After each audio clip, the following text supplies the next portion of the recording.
প্রিয় মুমিন মুসলমান ভাই ও বোনেরা, আসসালামু আলাইকুম। আজ আমি পাকা আম নিয়েছি, দেশ থেকে এনেছিলাম পাকা আম। আমি এগুলো ব্লেন্ডারে দিয়ে ব্লেন্ড করে নিলাম। নিয়ে আমি একটা ছাকনা দিয়ে ছেঁকে চুলায় একটি পাতিল বসিয়ে দিয়েছিলাম। সেখানে আমি দিয়ে দিয়েছি আমি আমের এই পানিটা শুকিয়ে নিচ্ছি। এখানে আমি চিনি দিয়ে আর হালকা একটু লবণ দিয়ে আমি শুকিয়ে নিলাম। এখন আমি একটা প্লেটে সরিষার তেল দিয়ে আমি মেখে নিয়েছি।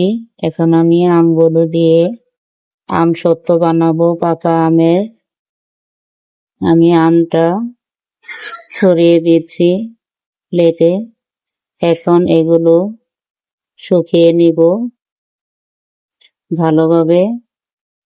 আমার আমসত্ত্বটা ভালো লাগলে আমার পাশেই থাকবেন। সবাই ভালো থাকবেন, সুস্থ থাকবেন।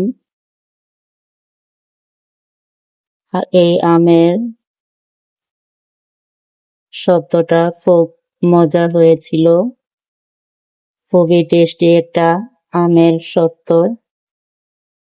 যে খাবে তার মুখেই লেগে থাকবে। সবাই ট্রাই করে দেখবেন পাকা আমের আমসত্ত্ব। দেখুন আমি শুকিয়ে নিয়েছি।